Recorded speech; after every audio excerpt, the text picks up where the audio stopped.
사무엘하 20장 구약성경 498페이지에 있습니다.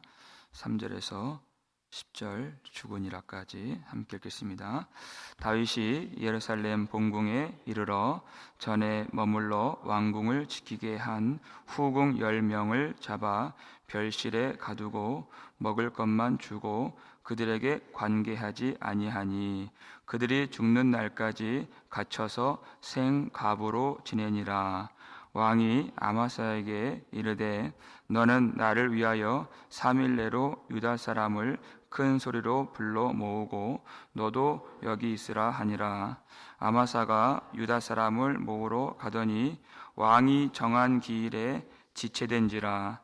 다윗이 이에 아비새에게 이르되 이제 비그리의 아들 세바가 압살롬보다 우리를 더 헤아리니 너는 내 주의 부하들을 데리고 그의 뒤를 쫓아가라. 그가 견고한 성읍에 들어가 우리들을 피할까 염려하노라 하매 요압을 따르는 자들과 그렛 사람들과 블렛 사람들과 모든 용사들이 다 아비새를 따라 비그리의 아들 세바를 뒤쫓으려고 예루살렘에서 나와 기브온 큰 바위 곁에 이름에 아마사가 맞으러 오니 그때 요압이 군복을 입고 띠를 띠고 칼집에 꽂은 칼을 허리에 맸는데 그가 나아갈 때 칼이 빠져 떨어졌더라. 요압이 아마사에게 이르되 내 형은 평안하냐 하며 오른손으로 아마사의 수염을 잡고 그와 입을 맞추려는 체하매 아마사가 요압의 손에 있는 칼은 주의하지 아니한지라. 요압이 칼로 그의 배를 찌르매 그의 창자가 땅에 쏟아지니 그를 다시 치지 아니하여도 죽으니라. 아멘. 베냐민 사람 세바가 반역을 일으켰습니다. 그래서 이스라엘 지파들이 그 반역자를 따르게 되었고 또 유다 사람은 다윗을 따르게 되었다. 이렇게 성경이 말씀하고 있죠. 그런데 이 반역을 진압해야 되는 이 전쟁이 있는 때에 느닷없이 후궁 10명에 대한 이야기가 여기 들어가 있죠. 3절 말씀을 한번 볼까요?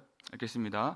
다윗이 예루살렘 본궁에 이르러 전에 머물러 왕궁을 지키게 한 후궁 10명을 잡아 별실에 가두고 먹을 것만 주고 그들에게 관계하지 아니하니 그들이 죽는 날까지 갇혀서 생과부로 지내니라.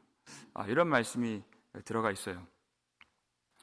이 후궁 다윗이 압살롬에게 피해서 도망갈 때 왕궁을 지키게 한 그 후궁들을 말하는 것이죠. 압살롬이 어떻게 했습니까? 다윗의 아들 압살롬이 백주에 이스라엘 백성들 목전에서 사람들이 다 보는 앞에서 이 후궁들과 동침을 했죠. 아버지의 후궁들과 동침을 했다 그랬어요. 그러니까 다윗이 그 왕궁에 다시 왔을 때 그 후궁들과 잠자리를 같이 할 수가 없는 것이죠. 그런데 왜 이 말씀이 이 반역자 세바를 진압하는 이 대목에서 들어있는가? 그것이죠. 후궁이 여러분 몇 명입니까? 10명. 반역자를 따른 이스라엘 지파가 10지파 이렇게 되어 있어요. 그러니까 이스라엘 사람들이 우리가 다윗에 대하여 10몫이 있다. 그러니까 유다 사람들에게 너희보다 10배나 더 지분이 있다 이렇게 얘기를 했어요. 그러니까 다윗이 어떻게 해요? 그 후궁들에게 별실에 가두고 음식만 주고 동침하지 아니하니 죽는 날까지 생과부로 지내니라 이렇게 되어 있어요. 이것이 바로 그 10지파의 모습과 같다. 그 나라 안에 있어요. 그 나라 백성인 것 같은데 다윗의 통치도 받고 보호도 받아요. 그런데 진정한 어제 설교 때 말씀드린 생명적 연합을 이루지 않아요. 그러니까 이스라엘 백성들에게서 나와야 할 그 열매들이 잉태되지 않는다. 이스라엘 백성들은 하나님의 백성들이기 때문에 말씀에 순종하고 그 순종에 따른 사랑이 나와야 되는 것이, 그 순종의 아들이 나와야 되는 것인데, 온전한 연합이 없으니 그 맺어야 할 열매, 잉태되어야 할 그 아들이 나오지 않는 상태가 되었다. 우리 교회는 어떠한가? 교회 안에 있지만,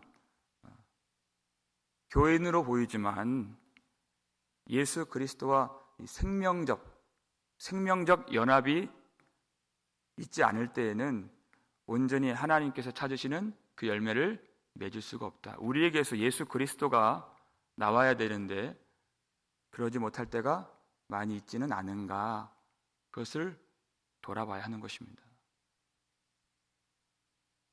그래서 이제 그 전쟁을, 그 반역을 진압하는 이야기가 이어지는 것이에요. 근데 누구를 이제 군 지휘관으로 삼습니까? 아마사. 아마사가 누구예요? 얼마 전까지 다윗을 대적하여서 압살롬을 도와서 전쟁을 일으켰던 압살롬의 군 지휘관을 이제 자기 군 지휘관으로 삼은 거예요. 3회를 줄 테니 유다의 군대를 일으켜서 너는 여기에 다시 머무르라 그랬어요. 여러분, 전쟁이 일어났는데 3회를 주었다는 것은 충분히 주었다는 것입니다. 언제까지 기다리겠습니까? 그렇죠? 당장 출동을 해야 되는데요. 물론 아마사가 당장 다윗의 수하의 그 군사들을 모으는 일이 쉬운 일은 아니었을 것이에요. 그러나 그가 받은 첫 번째 사명입니다. 근데 5절 말씀 보니까 왕의 기일에 지체한지라. 그 날을 어겼어요. 그걸 하지 못했습니다. 그 일을 잘 했어야 그를 세운 다윗이 권위를 회복할 수 있는 것이에요. 그리고 요압을 견제할 수 있는 것이죠. 근데 그 일이 실패되었다 하는 것입니다. 근데 더 기다릴 시간적 여유가 없습니다. 지금 반역을 진압해야 되기 때문에. 그래서 이에 아비새를 세웠다 그랬어요. 다시. 그래서 유다 군대를 아마사가 이끌고 언제곤 올 테니까 이제는 다윗의 상비군 최정예 부대를 아비새가 이끌어서 가라는 것입니다. 세바가 견고한 성읍에 숨어서 더 세력을 키우면 어려운 전쟁이 되기 때문에 빨리 상비군을 데려가라. 그리고 7절 말씀을 보니까 그 상비군이 첫 번째 요압을 따르는 자들과 이렇게 시작이 돼요.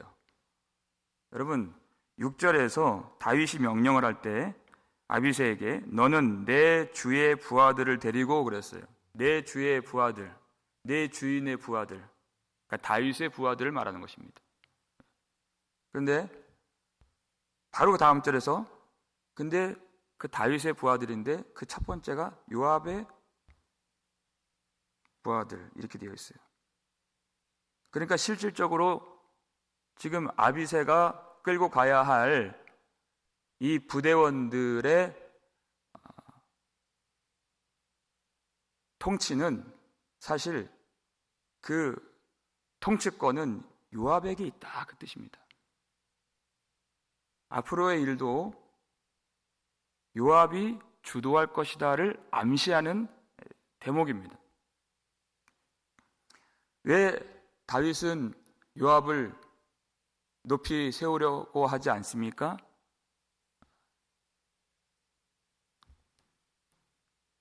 내 아들 젊은 압살롬을 너그러이 대우하라 그랬어요. 그런데 요압이 그를 죽였죠. 그 아들을 죽였다는 것은 다윗의 권위를 무시했다는 뜻입니다. 그러니까 더 이상 일을 맡길 수가 없는 것입니다. 요압은 지금 다윗을 이기려고 하고 있습니다. 그래서 그를 견제하려고 하는데 아마사를 통해서 그것이 뜻대로 되지 않았어요. 아비새를 세웠지만 실질적 권세자는 아직도 요압입니다. 그 뜻입니다. 그런데 아마사가 뒤늦게 그 군에 합류를 하죠. 누가 맞이합니까? 요압이 그를 맞이해요. 8절 말씀 보시면 읽겠습니다. 기브온 큰 바위 곁에 이름에 아마사가 맞으러 오니 그때 요압이 군복을 입고 띠를 띠고 칼집에 꽂은 칼을 허리에 맸는데 그가 나아갈 때 칼이 빠져 떨어졌더라. 이렇게 요압이 어떤 지금 모습으로 그를 맞이하는가 아주 상세하게 설명하는데 거기가 어디입니까? 기브온 큰 바위 곁에 이렇게 되어 있어요. 요압과 기브온 어떤 관계가 있을까요? 사무엘하 2장을 보게 되면 스루야의 세 아들이 있죠. 요압, 아비새, 아사헬. 그 발이 빠른 자 형제들입니다. 근데 그 아사헬이 당시 사울의 군 지휘관 아브넬에게 살해를 당해요. 근데 아브넬은 그때는 전쟁통이었고 죽이려고 하는 의도가 없었어요. 쫓아오지 말라. 창도 거꾸로 지었죠. 그런데 그가 발이 빨라서 그 속도에 못 이겨 죽임을 당했어요. 과실치사예요. 일부러 죽인 게 아니다. 그런데도 불구하고 그 아사엘이 죽은 땅이 바로 기브온이었습니다. 그런데도 불구하고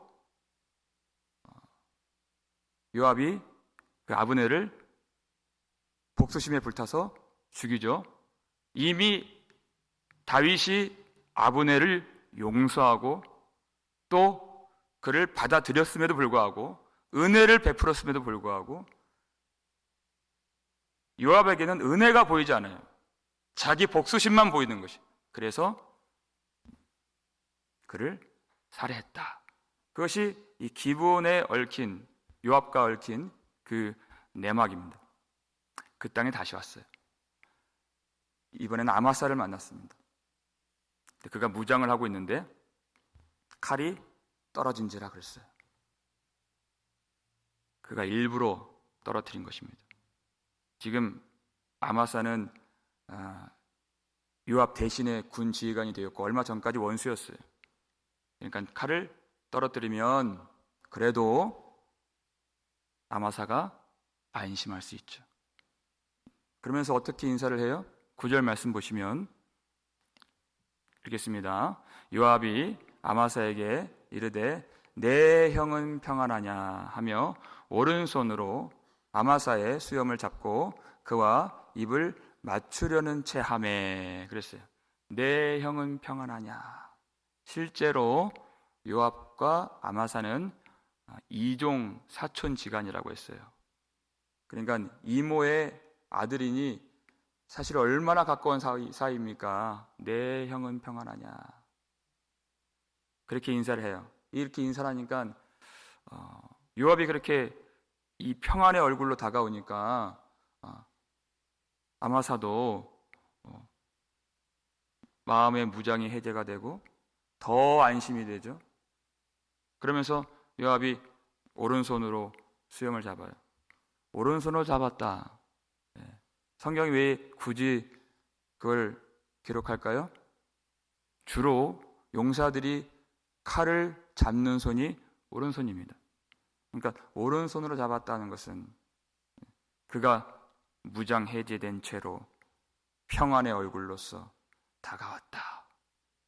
그러니까 더 안심되고 그가 방심할 수 있는 상황이 된 것이죠. 그러면서 입을 맞추려는 채 하매 유대인들의 그런 사랑의 인사예요. 입맞춤이 있죠. 입맞춤을 누가 했습니까? 가룟 유다. 그가 겟세마네 동산에 올라와서 예수님을 보고서 예수님께 입을 맞췄어요. 그때가 언제입니까? 검과 몽치를 가지고서 예수님을 잡으려고 온 사람들을 끌고 왔을 때 바로 저 사람이 예수다, 저 사람을 잡아야 된다 하는 그 신호로서 예수님께 유다가 입을 맞췄습니다. 사랑의 입맞춤인 것처럼 체했지만 그것은 배신의 입맞춤이에요. 그것은 그 속에 죽이는 것이 있는, 잡으라는 신호로서 거짓된 입맞춤으로 예수님께 나아갔다 하는 것입니다. 요압이 그것과 똑같은 입맞춤으로 아마사에게 나아간 것입니다. 그러면서 평안의 얼굴로 그리고 사랑의 입맞춤으로 나아갔는데 그 속에 또 다른 숨겨진 칼이 있었죠. 그 칼로 아마사의 배를 찌른 것입니다. 그리고 아마사는 죽게 됩니다. 여러분, 요압이 아마사를 어떻게 죽였습니까? 속임수로 죽인 것입니다. 거짓으로, 가장으로, 위장으로 다가가서 죽인 것입니다. 이것이 바로 사탄이 교회를 위협하는 방식입니다. 거짓의 아비라고 그랬습니다. 사탄은. 고린도서 11장 보니까 광명의 천사라고 했습니다. 항상 평안의 얼굴로 다가갑니다. 괴물 같은 모습으로 다가오지 않습니다. 모든 사람들의 마음을 다 안심하게 만들고 방심하게 만들어서 가장 아름다운 모습으로 다가가서 그리고 죽이는 것입니다. 그 평안의 얼굴 속에 죽이는 칼이 있다는 것입니다. 마태복음 7장 보니까 그 거짓 선지자들이 무슨 옷을 입고 갑니까? 양의 옷을 입고 다가간다 그랬습니다. 그러니까 예레미야서를 봐도 평강하다, 평강하다, 이거 거짓 선지자들이 하는 말이라고 했어요. 그러나 하나님은 그 속에 평강이 없도다 그랬습니다. 그 평강하다, 평강하다 하는 그 말이 무슨 말입니까? 이미 하나님의 구원이 다 이루어졌다 하면서 이스라엘 백성들의 죄에 대해서는 결코 말하지 않는 것이에요. 이스라엘 백성들이 하나님께 돌아와야 한다는 그 회개를 절대 촉구하지 않는 것입니다. 사람들이 좋아하는 말이 아니기 때문이에요. 평강하다, 평강하다. 다 됐다, 다 구원받았다, 다 이루었다. 그렇게 해서 진정으로 평강의 왕이 되신 예수 그리스도를 의지하지 못하게 만들고 사랑의 하나님 아버지께로 돌아가는 길을 막아버리는 것입니다. 그렇게 거짓으로 죽이는 것입니다. 사람들을 안심하게 하고 방심하게 하여서 죽이는 것이. 교회는 얼마나 깨어 있어야 하는가. 반역자 세바와의 그 외부적인 싸움도 중요한 것이지만 여러분, 교회 안에서 우리가 얼마나 깨어서 이 진리의 말씀을 붙들며 주님의 은혜를 구해야 되는가. 그것이 중요한 것입니다. 사도 바울이 그것을 경고했어요. 교회가 무엇에 깨어 있어야 되는가. 우리 사도행전 20장 3절 말씀인데 함께 읽겠습니다. 내가 떠난 후에 사나운 이리가 여러분에게 들어와서 그 양떼를 아끼지 아니하며 또한 여러분 중에서도 제자들을 끌어 자기를 따르게 하려고 어그러진 말을 하는 사람들이 일어날 줄을 내가 아노라. 그러므로 여러분이 일깨어 내가 3년이나 밤낮 쉬지 않고 눈물로 각 사람을 훈계하던 것을 기억하라. 아멘. 에베소 교회 장로들에게 작별 인사로서 해주는 말입니다. 그렇죠? 3년이나 눈물로 복음을 전한 것. 그럼에도 불구하고 사나운 이리가 양의 옷을 입고 평안의 얼굴로 들어온다는 거예요. 어디로? 교회 안으로 들어온다는 것이에요. 그리고 그 양떼를 아끼지 아니하며 그 거짓된 가르침으로써 제자들을 끌어 자기를 따르게 한다. 우리가 무엇을 분별해야 됩니까? 왜 기도를 해야 됩니까? 그것이 사람으로부터 나온 것인가? 예수 그리스도로부터 나온 것인가? 그리고 그것이 사람을 따르게 하는 것인가? 그리고 주님을 따르게 하는 것인가? 그것은 우리가 우리의 눈으로 볼 수 있는 것이 아닙니다. 성령으로 깨닫게 하시고 성령께서 가르쳐 주시고 성령께서 인도해 주셔야 알 수 있는 것이, 그래서 기도가 필요한 것입니다. 눈으로 볼 때는 다 양처럼 보여요. 우리가 서로를 의심하지 않은 것이 아닙니다. 진리의 말씀을 분별할 줄 알아야 된다는 것이, 이 시대 정신을 따른 것인가, 참 예수 그리스도의 복음의 정신을 따른 것인가. 성령께서 이 교회를 붙들어 주시도록 바울이 3년이나 눈물로 선포했던 그 십자가의 복음, 회개의 복음, 그 복음이 훼손되지 않고 사람의 그 거짓에 가려지지 않도록, 내 가려운 귀를 긁어주는 그런 말이 아니라 우리 마음을 찢어주시는 생명의 말씀을, 진리의 복음을 들을 수 있도록 오직 예수 그리스도와 참으로 연합하여서 하나님이 받으실 만한 순종의 열매와 사랑의 열매가 맺혀질 수 있도록 그런 교회가 되어야 한다는 것입니다. 외부적인 어려움과 모든 핍박과 환난도 참 어려운 일이지만 그보다 더 중요한 것은 진리의 말씀을 붙드는 싸움이라는 것입니다. 우리 속에 일어나는, 그리고 내 심령 속에서 일어나는 싸움인 것입니다. 무엇이 거짓입니까? 이단이 있는가 없는가 분별하는 것 너무나도 중요해요. 요압을 보세요. 형제를 사랑하지 못하는 것 자체가 그것이 이단이고 그것이 사탄인 것입니다. 우리 속에, 내 안에 그 형제 사랑이 과연 있는가? 그리고 그 사랑이 진리로 말미암는 사랑인 것인가?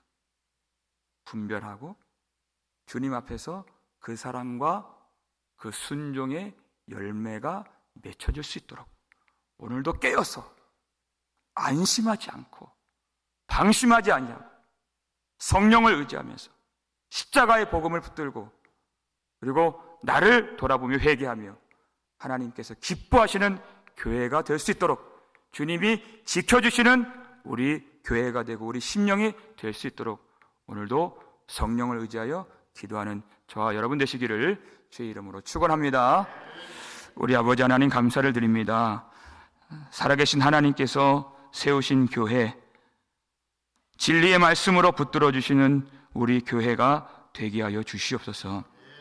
하나님, 우리 속에 안심하는 마음 되지 않도록 도와주시고 아마사같이 그 숨겨진 칼을 주의하지 아니하여서 죽는 일이 없도록 진리의 말씀이 우리 교회 안에 항상 있어 모든 성도들을 깨어서 일깨어서 십자가의 복음을 붙들고 흔들리지 않는 믿음으로 주님께 나아가는 모든 성도들 되게 하여 주시옵소서. 하나님, 사나운 이리가 양의 옷을 입고 교회를 해치는 일이 없도록, 그리고 항상 성도들이 말씀 안에 굳건히 세워져서 영적으로 이 말씀을 분별할 수 있으며 진리의 말씀만 사랑하는 우리 복음 장로교회가 되게 하여 주시옵소서. 모든 싸움 중에 이 진리를 붙드는 싸움이 가장 중요한 줄 아오니 하나님, 이 말씀에서 조금도 흔들림이 없도록 도와주시고 우리 마음이 세상 것을 바라보면서 안심하거나 방심하지 않도록 항상 일깨어 십자가 앞으로 나아가며 다름질할 수 있는 우리 모든 성도들 되게 하여 주시옵소서. 성령께서 우리를 진리로 인도하여 주옵시고 깨닫지 못하는 자들 눈을 열어 항상 주의하고 깨어있도록 도와주시고 주님 오시는 그날까지 복음을 붙들고 말씀으로 준비되어서 항상 주님께서 원하시는 그 순종의 열매를 맺어갈 수 있는 기름 부으심이 있는 우리 교회 모든 성도 되게 하여 주시옵소서. 그 말씀을 온전히 깨닫게 해주시는 길로 우리를 인도해 주시는 줄 믿습니다. 오늘도 우리 모든 삶 속에서 역사해 주시고 뜻을 가르쳐 주시고 우리를 붙들어 주시고 또 위로하시는 하나님을 경험할 수 있도록 도와주시고 눈물로 기도하는 성도들의 그 기도 제목들이 있습니다.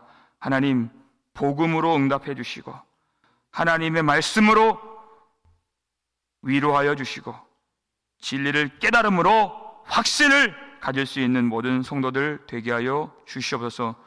오늘 이영훈 집사님 수술이 있습니다. 하나님 은혜를 부어주시고 그 모든 과정 속에서 하나님의 능력을 경험할 수 있도록 도와주시옵소서. 하나님 살아계심을 볼 수 있도록 도와주시옵소서.